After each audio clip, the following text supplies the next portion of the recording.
Hello అండి. ఊహించని సంఘటన అయితే జరిగింది.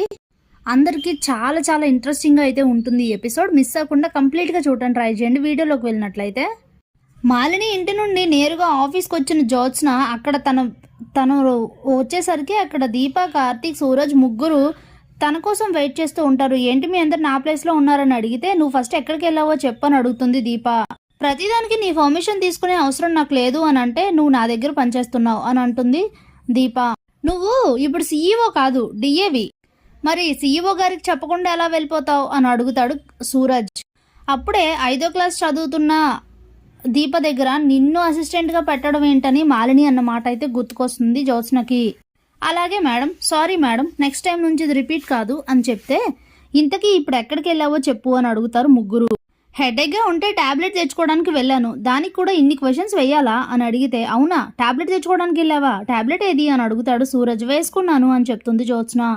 ఆహా, ఎక్కడ ఫార్మసీలో తీసుకున్నావు, ఆ ఫార్మసీ పేరేంటి అని అడిగితే రే నీకేమైనా పిచ్చా ఏంట్రా ఈ ప్రశ్నలో, ఇంకా నయం ఆ టాబ్లెట్ కనిపెట్టిన వాడి పేరేంటి అది కూడా అడిగావు కాదు, క్వశ్చన్స్కైనా అంతుండాలి అని అంటే ఈ అనుమానాలన్నీ మావి కాదు చైర్మన్ గారివి, ఎందుకంటే నువ్వు ఎక్కడికి వెళ్ళావో చైర్మన్ గారు తెలిసిపోయిందని అంటాడు కార్తీక్. షాక్ అయిపోతుంది జ్యోత్స్న.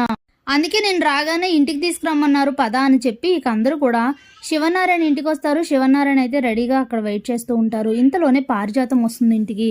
రాగానే ఇదేంటి అందరు ఇక్కడ మీటింగ్ పెట్టారు, కొంపదీసి నా కోసమేనా అని ఆలోచిస్తూ ఉంటుంది. రాగానే రా పారిజాతం, నీకోసం ఎదురు చూస్తున్నాను, ఇంతకీ నువ్వు జ్యోత్స్నని తీసుకుని ఎక్కడికి వెళ్ళావు అని అంటే నేను తీసుకువెళ్ళడం ఏంటండి అని అంటుంది పారిజాతం. జ్యోత్స్న నీతోనే బయటికి వెళ్ళానని చెప్పింది, ఇద్దరు ఒకేసారి మిస్ అయ్యారు, సో నీతోనే బయటికి వెళ్ళానని చెప్పింది, తను చెప్పిన ఆన్సర్ నువ్వు చెప్తావని ఎదురు చూస్తున్నాను అని అయితే అంటాడు శివనారాయణ. అప్పుడే అయ్యే బాబోయ్, ఇప్పుడు నేను మాలిని ఇంటికి తనని తీసుకుని వెళ్ళానని చెప్పేసిందా జ్యోత్స్న, ఇప్పుడు నేను అబద్ధం చెప్తే ముసలాడు నన్ను చంపేస్తాడు అనుకుంటూ చెప్పబోతూ ఉంటే అప్పుడే జ్యోత్స్న నేనేం చెప్పలేదని సైగ చేస్తుంది. అమ్మయ్య ఏం చెప్పలేదు కదా అని అనుకుంటూ ఏంటి అసలు మీరు ఎందుకండి ఇన్ని ప్రశ్నలు వేస్తున్నారు, నేనెక్కడికి వెళ్ళాను, జ్యోత్స్నకి నాకు అసలు సంబంధం ఏంటి, నేను వెళ్ళింది హాస్పిటల్కి, మెడలో ఉండాల్సిన పట్టి నా చేతిలో ఉంది, అది మీకు అర్థం కావట్లేదా, నీ మెడ నొప్పి ఎలా ఉందని ఎవరైనా అడిగారా, నన్ను ఎవరైనా పట్టించుకున్నారా, అనవసరమైన ప్రశ్నలు వేసి నన్ను ఇబ్బంది పెడుతున్నారు మీరు అని అయితే డైవర్ట్ చేస్తుంది. అడిగిన దానికి ఏంటి సంబంధం పారు అని కార్తీక్ అడిగితే నేను వెళ్ళింది హాస్పిటల్కి రా, జ్యోత్స్న వాళ్ళ ఫ్రెండ్ దగ్గరికి వెళ్ళింది అని చెప్తుంది. ఫ్రెండ్ దగ్గరికి వెళ్ళిందా, అది అబద్ధం అని చెప్తాడు సూరజ్. అసలు నీకేం సంబంధం రా, మా ఫ్యామిలీ విషయాల్లో తలదూరుస్తున్నావు అని అడిగితే ఇది ఆఫీస్ విషయం, ఫ్యామిలీ విషయం కాదు అని చెప్తాడు సూరజ్.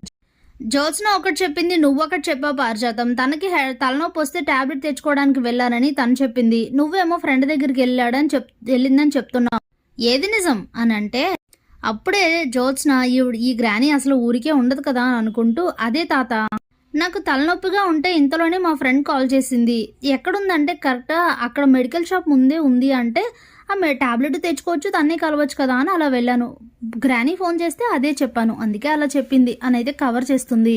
ఇంతలోనే పారిజాతానికి మాలిని ఇచ్చిన ఉంగరం అయితే బయటపడుతుంది. ఈ ఉంగరం నీకు ఎక్కడిది అని అడుగుతారు అందరూ. ఇది ఈ శారీకి మ్యాచ్ అవుతుందని నేనే తీసుకున్నాను, ఇది రోల్డ్ గోల్డ్ కాదని చెప్తుంది.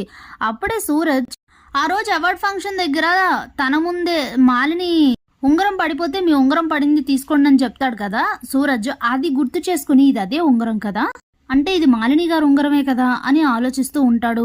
ఇక అందరూ అక్కడి నుంచి అయితే వెళ్ళిపోతారు. అందరూ లంచ్ చేసిన తర్వాత కార్తీక్, దీప, సూరజ్ ముగ్గురు మాట్లాడుకుంటూ ఉంటారు. నాకెందుకో అనుమానంగా ఉంది, జ్యోత్స్న గారు పారిజాతం గారు ఇద్దరు మాలిని గారిని కలవడానికి వెళ్ళారేమోనని డౌట్గా ఉందని అంటాడు.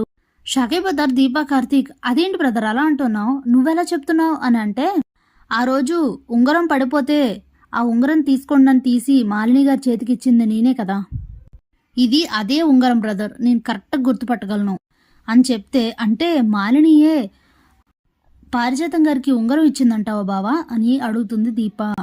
అప్పుడే అవును, వీళ్ళిద్దరూ ఒకేసారి మిస్ అయ్యారు, ఒకరికొకరు ఆన్సర్ చెప్పడానికి తడబడ్డారు, అంటే పక్కాగా మాలిని గారి దగ్గరికే వెళ్ళుంటారు, ఆ ఉంగరం కూడా ఆవిడదేనని అంత బలంగా చెప్తున్నాడు కదా, అయితే అదే అయి ఉంటుంది అని అంటే అయితే వెళ్ళి అడుగుదాం పద బావా అని అంటుంది దీప.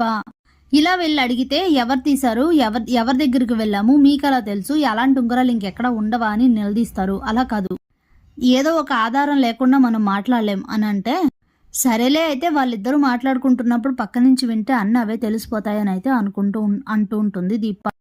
ఇంతలోనే ఈ మాటలు పక్క నుండి విన్న శివనారాయణ అయితే మీరెవ్వరూ కష్టపడక్కర్లేదు, ఇది నిజమో కాదో నేనే తెలుస్తా అని చెప్పి పారిజాతం దగ్గరికి వెళ్ళి, పారిజాతం నా ఫోన్లో ఛార్జింగ్ అయిపోయి ఛార్జింగ్ పెట్టాను, అర్జెంటుగా ఒక కాల్ చేసుకోవాలి, ఒకసారి ఫోన్ ఇవ్వు అని అడుగుతాడు. ఇక పారు ఫోన్ అయితే ఇస్తుంది. వెంటనే కాల్ హిస్టరీ ఓపెన్ చేస్తే మాలిని నెంబర్ అలానే నెక్స్ట్ పైన జ్యోత్స్న నెంబర్ అయితే ఉంటాయి. మాలిని పారిజాతానికి కాల్ చేసి మాట్లాడినట్టు ఇన్కమింగ్ కాల్ అయితే ఉంటుంది. నెక్స్ట్ అవుట్ గోయింగ్ కాల్లో జ్యోత్స్నకి పారు ఫోన్ చేసినట్టయితే ఉంటుంది. డౌట్ లేదు వీళ్ళిద్దరు అక్కడికే వెళ్ళారు అని అయితే అనుకుని హాల్లోకి పిలిచి అందరినీ పిలిచి గట్టిగా అయితే నిలదీస్తాడు శివనారాయణ. నిజం చెప్పండి, మీరు వెళ్ళింది మాలిని దగ్గరికే కదా, నాకు ఆధారాలతో సహా దొరికేశారు, నిజం చెప్పండి అని గట్టిగా అడిగితే అవును అక్కడికే వెళ్ళామని చెప్తుంది జ్యోత్స్న.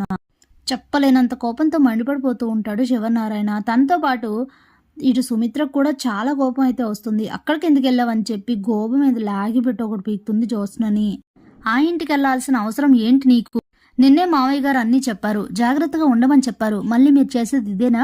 ఎన్నిసార్లు చెప్పినా బుద్ధి రాదా అని చెప్పైతే తిడుతుంది. ఎందుకమ్మా వాళ్ళని ఎంత తిట్టినా ఉపయోగం ఉండదు, నాకెందుకో అనిపిస్తుంది. నా భార్యగా పారిజాతం పేరుకే ఉంది, కానీ జ్యోత్స్న నా మనవరాలని నేను అనుకుంటున్నాను. కానీ నా ఆశలకి, నా ఆశయాలకి, నా కోపాలకి, నా ద్వేషాలకి, నా శత్రుత్వానికి దేనికి కూడా తను నా వారసురాలిగా లేదు. నాకెందుకో చాలా అనుమానంగా ఉంది. జ్యోత్స్న నా మనవరాలు కాదేమోనని అనుమానంగా ఉంది అని అంటూ అలానే గుండె పట్టుకొని పడిపోతారు గుండె నొప్పితో.